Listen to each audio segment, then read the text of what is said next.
All right, quick side note, part So two as a here. result of this, there was a lot of unrest and protest. An example of this is the Bonus March, which happened in 1932. To summarize this, veterans who were promised a bonus from World War One, their bonus was promised by 1945, and they ended up marching to Washington D.C.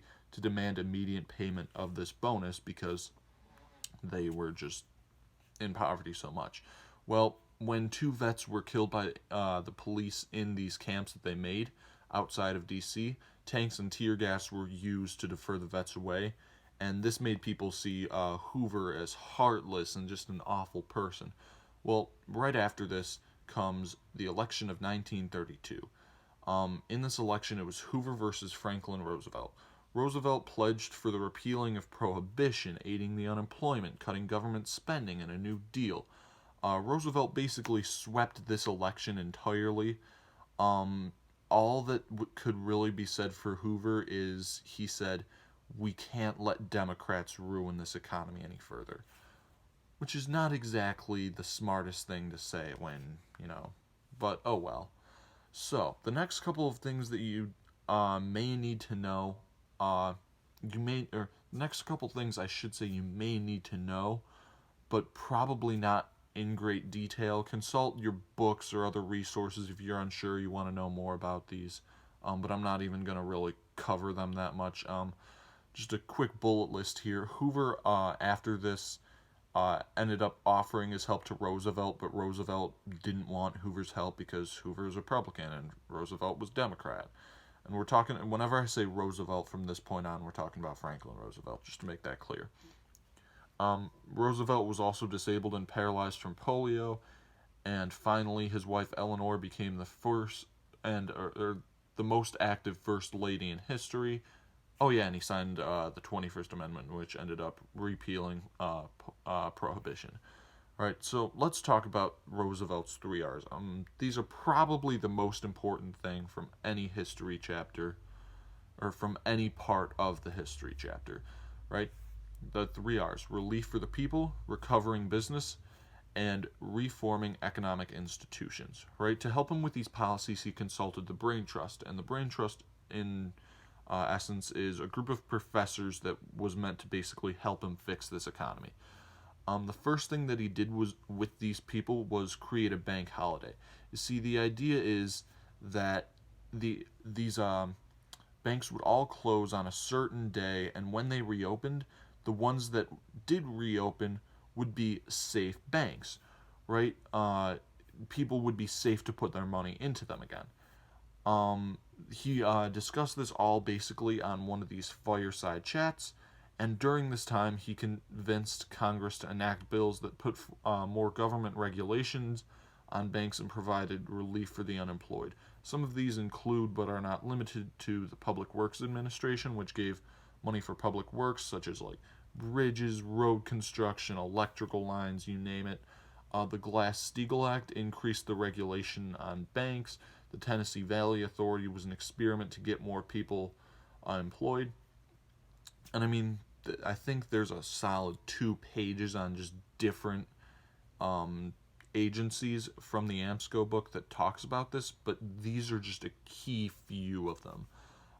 That was just the recovery part of the three R's, however. That was just recovering business, recovering the economy. The next ones that needed to be talked about were relief and reform.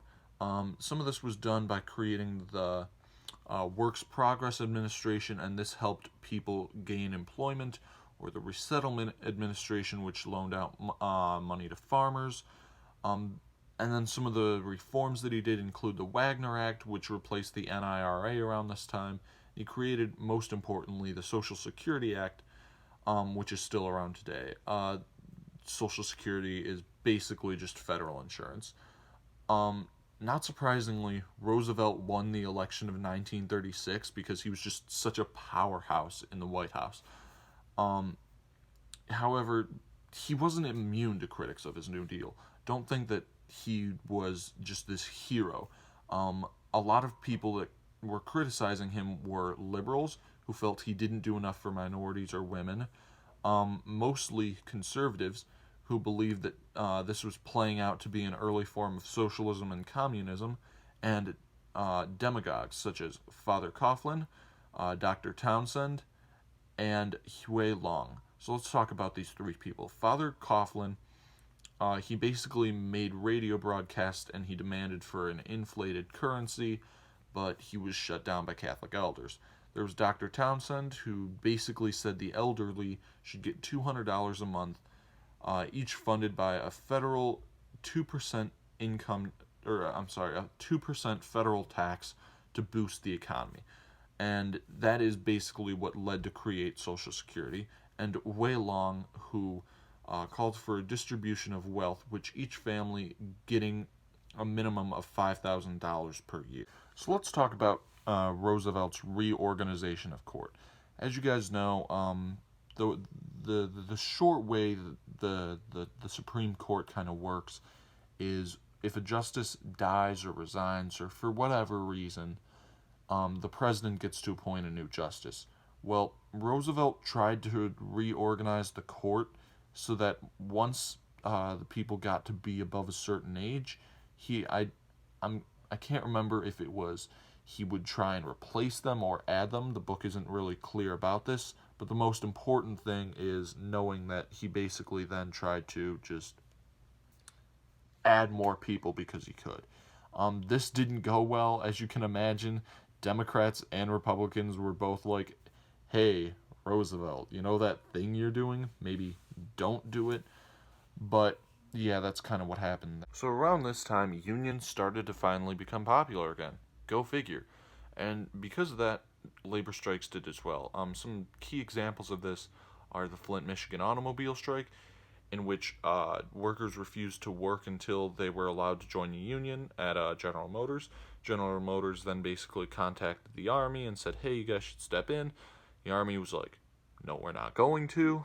And General Motors was forced to let the people unionize.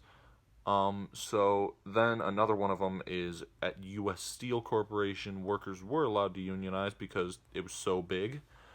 But at smaller plants, they were not. However, this quickly then changed after the idea of, hey, let's let people have unions.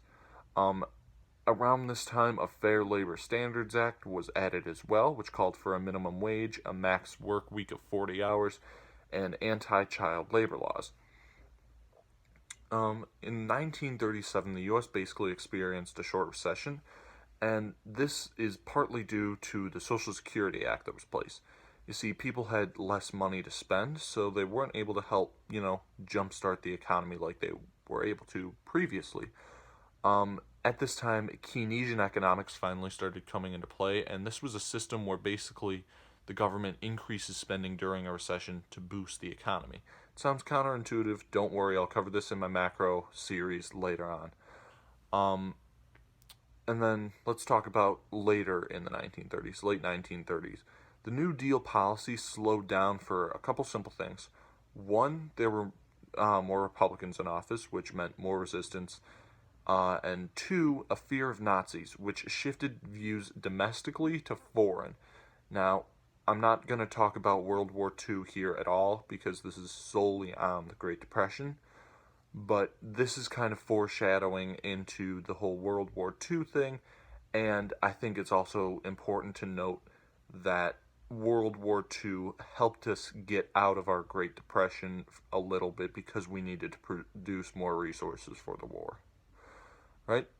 If you've made it this far, I'd like to thank you. This has been a long video. Hopefully it's the longest of the series. I really don't want to have to make any more 20-minute videos for you guys. These are supposed to be just quick reviews, but this is like a 18-page chapter. Don't worry, I have like 3 more things here, and then I'll end the video.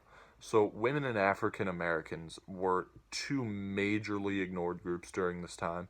They faced huge discrimination. Let's separate the two. So first, women. They were pressured from men, accused of taking factory jobs away from men, when in reality, it was the Great Depression and these jobs just didn't exist. The men were just blaming all these women and saying, you're taking our jobs, you're not doing blah, blah, blah, whatever. So, yeah, in short, women were blamed for taking jobs. Even with the support of Eleanor Roosevelt, which was kind of a surprise at the time because Eleanor Roosevelt was such a huge figure for women. That's kind of why it's funny that, the discrimination was going on at, as much as it did. African Americans, on the other hand, had it way worse. They were the first ones to be fired from their current jobs and the last ones to be hired to new jobs. Their unemployment rate was higher throughout the entire decade, and oftentimes they were not allowed state and local relief. Um, I mean, there were some groups at this time that improved African Americans by getting them low paying jobs. However, these jobs were often segregated. But one of the more positive things was the Fair Employment Practices Committee, which assisted minorities in getting certain jobs in the defense industry. Finally, Native Americans were given the Indian Recognition Act, supported by which supported the tribes and the preservation of Native American culture, unlike the assimilation process that was, previously accepted. Um, in addition, Mexican Americans experienced very low employment during this time because of droughts that affected their workplace and, the whole economy. As a result of this, many Mexican Americans returned to Mexico. Thank you guys so much for watching. Again, please like the video, share it if you found it useful. Comment down below if you have any questions for me, or if you have any topics in the future that you'd like me to cover. New videos on this ongoing series will, come out every week, I hope. I don't always know a day. I'm going to testing the waters here, seeing how these videos go. And I'm going to sprinkle in other content here and there. Finally, I'd like to give a shout out to my friend Robert. He helped me edit this entire script, make sure everything was accurate, what I was saying. So, yeah. I got nothing else for you guys. Have a great day. Peace out.